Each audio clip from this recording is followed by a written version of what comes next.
Aleluia, graças a Deus por mais esse momento.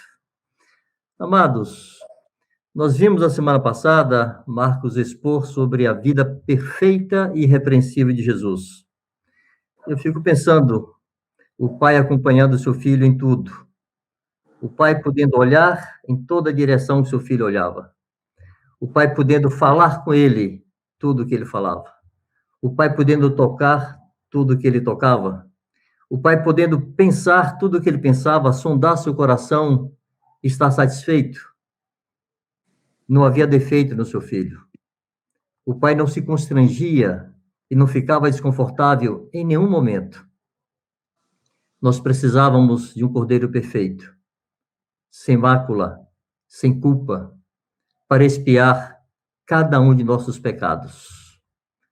Dos olhares impuros, das palavras impróprias, dos pensamentos ruins, das motivações impuras, dos comportamentos inconvenientes, aquele Cordeiro perfeito expiou a nossa culpa. Glória a Deus por Jesus. Mas, queridos, Jesus não apenas foi perfeito em seu comportamento, em suas atitudes, em suas palavras, motivações, etc. Jesus realizou na terra uma obra que ninguém jamais havia feito. Eu queria aqui listar algumas coisas que Jesus realizou na terra, só para despertar nossa memória e de novo lembrarmos a grandeza, a autoridade e o poder que o Pai conferiu ao seu Filho. Jesus transformou água em vinho. Jesus multiplicou pão. Jesus andou sobre as águas. Jesus deu ordem aos ventos e ao mar. Jesus purificou leprosos. Jesus fez surdos ouvirem. Jesus purificou leprosos. Jesus fez mudos falarem, cegos enxergarem, aleijados andarem. Jesus expulsou demônios, milhares deles. E Jesus ressuscitou mortos, demonstrando toda a autoridade sobre todas as forças da natureza e sobre toda e qualquer circunstância. E tudo isso, enquanto isto, ele ia fazendo discípulos, ou melhor, ele fazia discípulos enquanto ia realizando essas obras. Jesus fez discípulos que depois espalharam o evangelho do reino de Deus por todo o mundo. Esta foi a sua maior obra. Implantar o reino de Deus no coração de 12 homens e de muitos outros discípulos que o seguiram. E esses espalharam por toda a terra as boas novas do reino de Deus. Sobre esse aspecto da obra de Jesus, Mário vai nos expor, se Deus permitir, na semana que vem. Eu queria aqui agora destacar algumas características da obra de Jesus, dessa obra tremenda e grandiosa. Primeiro, como homem, Jesus precisou da unção e do poder do Espírito Santo.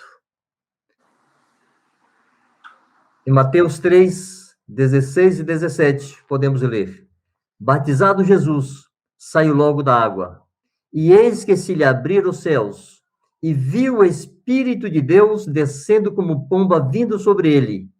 E eis uma voz dos céus que dizia: Este é o meu Filho amado, em quem me comprazo. Jesus não se atreveu a realizar a obra do Pai, enquanto não veio sobre ele a unção e o poder do Espírito Santo. Ele disse aos discípulos, depois de ressuscitado, voltando aos céus, ele disse aos discípulos: Ficai em Jerusalém, até que do alto sejais revestidos de poder. Nós não podemos nos ousar a fazer a obra de Cristo sem estarmos cheios do Espírito Santo. Recebereis poder ao descer sobre vós o Espírito Santo, e sereis minhas testemunhas, tanto em Jerusalém como em toda a Judéia e Samaria e até os confins da terra. Nós precisamos, irmãos, Jesus precisou. Em Atos 10, 38, há outra referência sobre isso. Como Deus ungiu a Jesus de Nazaré, com o Espírito Santo e poder. Percebam como o apóstolo fez questão de destacar isto, que Jesus se moveu na unção e no poder do Espírito Santo, e andou por toda parte fazendo bem, e curando a todos os oprimidos do diabo, porque Deus era com ele. Bendito Jesus. Essa é a primeira característica, a unção e o poder do Espírito Santo. Ele precisou disso. Segunda característica da obra de Jesus. Os milagres e sinais de Jesus não eram um fim em si mesmo, mas visavam gerar fé nas pessoas para que crescem que ele era o Messias esperado e, dessa forma, pudessem receber a sua palavra. Ou seja, não era um milagre pelo milagre, não era um espetáculo.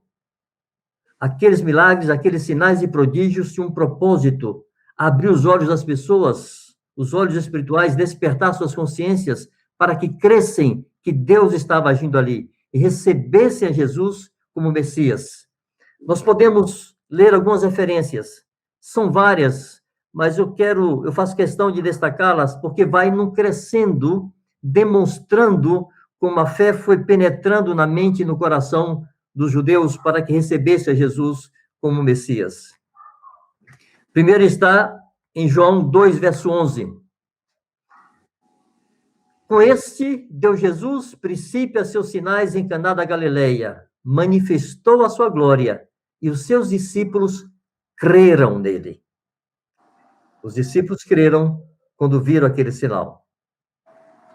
João 4:42, naquele episódio com a mulher samaritana, depois que ela testemunha na cidade de tudo que Jesus revelou sobre a sua vida, como Jesus descobriu, ouviu tudo aquilo que ela havia feito e declarou para ela isto, ela foi compartilhar na cidade. E eles vieram e ouviram Jesus. E depois que ouviram Jesus, eles disseram assim à mulher: já agora não é pelo que disseste que nós cremos, mas porque nós mesmos temos ouvido e sabemos que este é verdadeiramente o Salvador do mundo. Percebam como o exercício de um sinal, a palavra de conhecimento, Jesus revelou para aquela mulher toda a sua vida, com isso abriu portas para que toda uma cidade cresça. E crescem que ele era o Salvador que havia de vir ao mundo. Em João 6,14, depois da multiplicação dos pães, as pessoas estavam maravilhadas com aquilo e disseram assim: vendo, pois, os homens o sinal que Jesus fizera, disseram: este é verdadeiramente o profeta que devia vir ao mundo. Fazendo referência ao profeta que Deus prometera por meio de Moisés. Houve um reconhecimento, eles identificaram, por causa daquele sinal, que aquele homem que estava diante deles era o profeta prometido. Em João 7,31, quando os guardas foram levados para prender Jesus, está escrito assim: e contudo, muitos de entre a multidão creram nele e diziam: quando vier o Cristo, fará porventura maiores sinais do que este homem tem feito? Ou seja, havia expectativa nos judeus pela vinda do Messias, pela vinda do Cristo, do ungido de Deus, e quando viram aqueles sinais, eles fizeram a relação. Eles perguntaram: não pode ser outro? Ninguém poderá fazer sinais maiores do que este. E por último, em João, capítulo 20, verso 30 e 31, o próprio apóstolo João, discípulo de Jesus, descreve o motivo dos sinais. Ele diz assim: na verdade, fez Jesus diante dos discípulos muitos outros sinais que não estão escritos neste livro. Estes, porém, foram registrados para que creiais que Jesus é o Cristo, o Filho de Deus, e para que, crendo, tenhais vida em seu nome. Vemos assim, irmãos, como os sinais, os milagres, os prodígios que Jesus realizou tinham um propósito muito definido: revelar o Messias. Então, o milagre não era um fim em si mesmo. O milagre não visava simplesmente gerar uma popularidade para Jesus e transformá-lo em um popstar e proporcionar-lhe fama. Não era um espetáculo. Era uma chave para abrir o coração das pessoas para que o recebessem como Messias de Deus. Terceira característica dessa obra de Jesus. Irmãos, Jesus não divulgou seus milagres, Jesus não permitiu que divulgassem seus milagres, Jesus sempre buscou a discrição.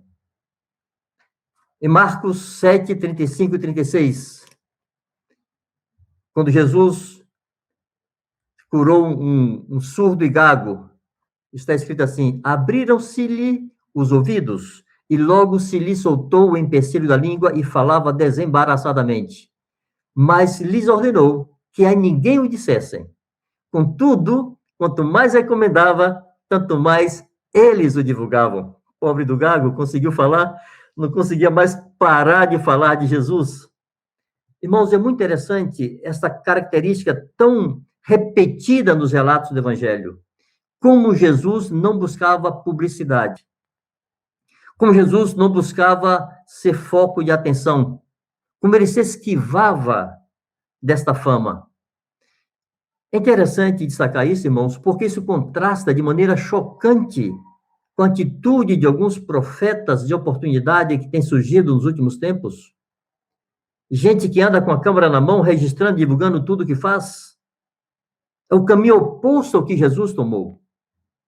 Ele não saiu divulgando as suas obras, ao contrário, ele dizia: não divulguem, não digam para ninguém.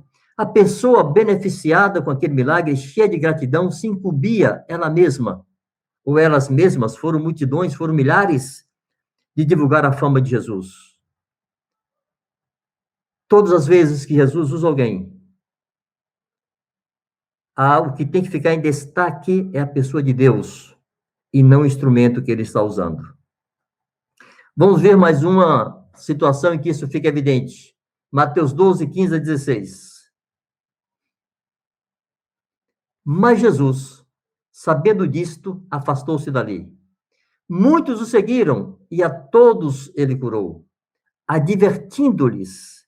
Irmãos, Jesus fez essa advertência quando curou uma pessoa só ou duas, e fez essa advertência quando curou a multidão, advertindo-lhes, porém, que não o expusessem à publicidade.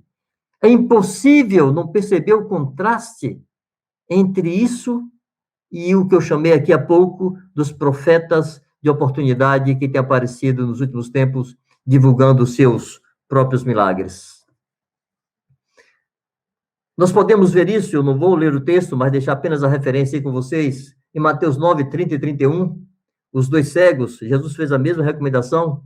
Em Mateus 8, 3 e 4, quando ele curou o leproso, depois do Sermão do Monte, ele fez a mesma recomendação. E por último, nós leremos em João 7, versos 3 e 4, quando os próprios irmãos de Jesus o incitavam para que ele se tornasse mais público.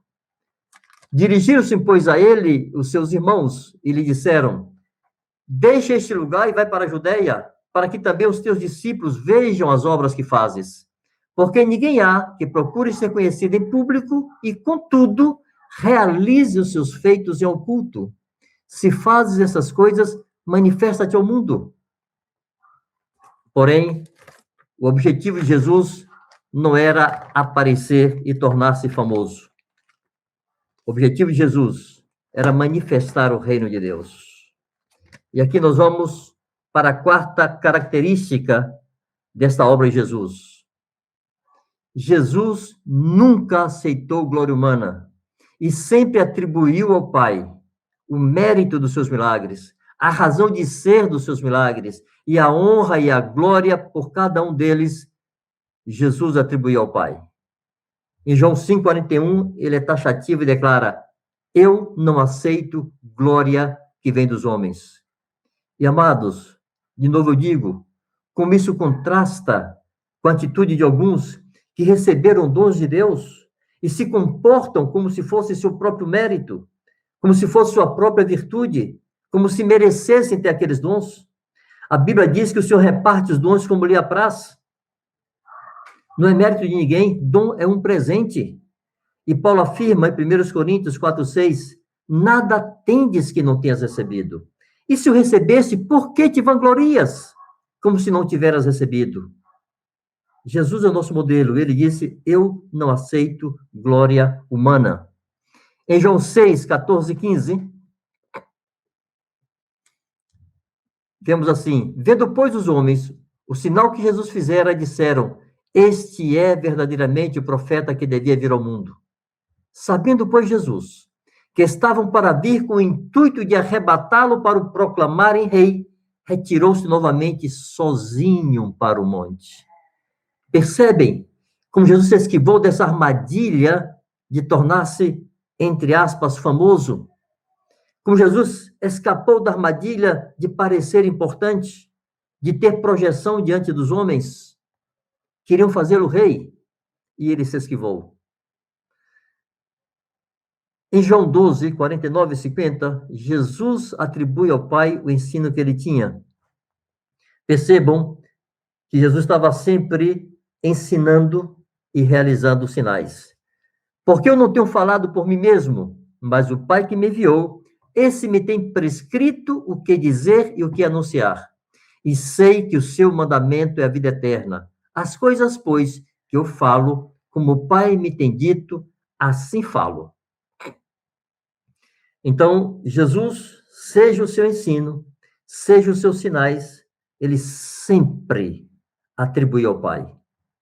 Isso é uma regra, foi uma regra na sua vida e deve ser uma regra em nossa vida. Isso nos poupará de muitas armadilhas e de muitos escorregões. A quinta e última característica que estou destacando hoje da obra de Jesus. O foco de Jesus era anunciar o reino de Deus. Eu quero frisar, quero destacar, quero repetir, sublinhar. Os milagres não eram um fim em si mesmo. Os milagres tinham um propósito. Era fazer com que os homens se abrissem para receber o reino de Deus. Aqui nós veremos 3 referências onde fica evidenciado isto. Em Mateus 9, 35, está escrito assim: e percorria Jesus todas as cidades e povoados, ensinando nas sinagogas, pregando o evangelho do reino. E em terceiro, curando toda sorte de doenças e enfermidades. Irmão, Jesus não saía para curar, Jesus não saía para fazer sinais, Jesus saía para anunciar o reino de Deus, Jesus saía para anunciar o evangelho do reino de Deus. Os sinais eram a consequência desse contato com o povo. Eu estou dizendo isso porque é difícil não lembrar. Fizeram até camisetas, escrito assim: posso orar por você? O foco não era orar pelas pessoas. O foco era anunciar o reino de Deus. Orar era uma consequência, era uma circunstância, era uma oportunidade que se estabelecia para orar, para abençoar e para operar sinais, milagres e prodígios. Mas o que movia era anunciar o reino de Deus. Em Marcos, capítulo 1, verso 38, quando estavam procurando Jesus e pedindo que ele voltasse à cidade para continuar fazendo o que ele estava fazendo, ele respondeu assim: Jesus, porém, lhes disse: vamos a outros lugares, às povoações vizinhas, a fim de que eu pregue também ali. Pois para isso é que eu vim. Percebe, amados? Ele está dizendo: eu vim para pregar o reino. Não vim para fazer milagres, eu vim para pregar o reino. É para isso que eu vim. Eu tenho que ir lá nessas cidades para pregar o reino. Os sinais é uma chave para abrir os corações e as mentes, para gerar fé. Não é o motivo. O motivo é anunciar o reino de Deus. Marcos 6, 34. Ao desembarcar Jesus, viu uma grande multidão e compadeceu-se deles, porque eram como ovelhas que não têm pastor. E que fez Jesus?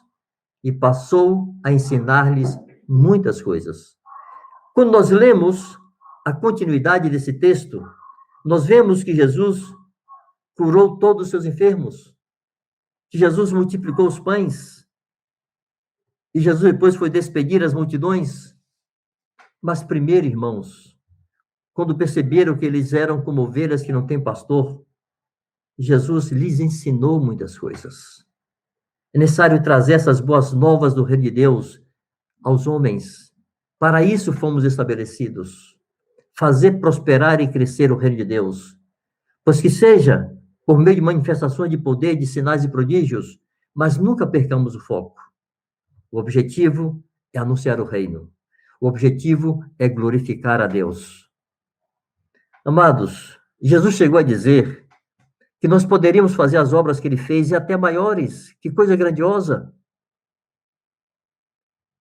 Pelo poder e pela unção do Espírito Santo, mesmo que estava sobre ele e que está sobre nós. Nós podemos realizar as obras de Jesus. Mas, amados, mantenhamos a mesma atitude que ele. O motivo é o Pai. A glória é para o Pai. O poder vem do Pai. Dele, por ele, para ele. Que nós mantenhamos nossos olhos fixos nesse modelo perfeito de obreiro. Jesus, autor e consumador da nossa fé. Aquele que nos inspira, desafia e cujo amor nos constrange a cada dia. Sigamos seus passos, anunciando o reino e pelo poder e unção do Espírito Santo, fazendo sinais e prodígios. Para a glória de Deus, no nome de Jesus. Que seja assim. Amado Mário. Maravilha! Evangevaldo, querido, precioso irmão, preciso nas palavras, claro, profundo. Obrigado, Senhor, por essas palavras e ajuda-nos a compreendê-las na profundidade da transmissão delas e da verdade da tua palavra. Meus queridos, queridas, amados, amadas, caravana preciosa, maravilhosa, um dos nossos objetivos aqui é unificar a fé, ter uma fé só, transmitir um entendimento e ajudar as juntas e ligamentos. Que sem as juntas e ligamentos vão ser apenas ministrações que ficarão aqui guardadas neste aparelho, neste instrumento. O púlpito, ele desafia, ele ensina, ele te leva a meditar, te coloca para meditar nas coisas que você está ouvindo. Porém, através das juntas e ligamentos que se dá a aplicação e que produz a transformação. Então, é fundamental, é importantíssimo que vocês não tomem isso e apenas escutem essa ministração e, ok, volta para escutar, está bom, repetir, mas que vocês, nos relacionamentos fortes e resistentes que tem no corpo de Cristo, com aqueles que estão relacionados e suprindo a vida de vocês, servindo a vida de vocês, aqueles que estão lado a lado com vocês, que vocês conversem, vocês trabalhem, que vocês confrontem suas vidas, que vocês recebam o ensino, trabalhem com ele, para que se torne uma vida em cada um de nós. E para isso, nós temos algumas sugestões de perguntas, como todas as vezes que estamos aqui, temos 4 perguntinhas para vocês trabalharem nas juntas e ligamentos. Primeira pergunta: se Jesus era homem, como conseguiu fazer tantos sinais e ter tanta autoridade? Segunda pergunta: qual era o objetivo de Jesus ao fazer todos aqueles sinais? Terceira: qual a atitude de Jesus diante da fama? Quarta pergunta: a quem Jesus atribuía o mérito e a glória pelos sinais que realizava? Estas são as perguntas para serem trabalhadas nos relacionamentos fortes e resistentes no corpo de Cristo. Que Deus os abençoe, meus amados.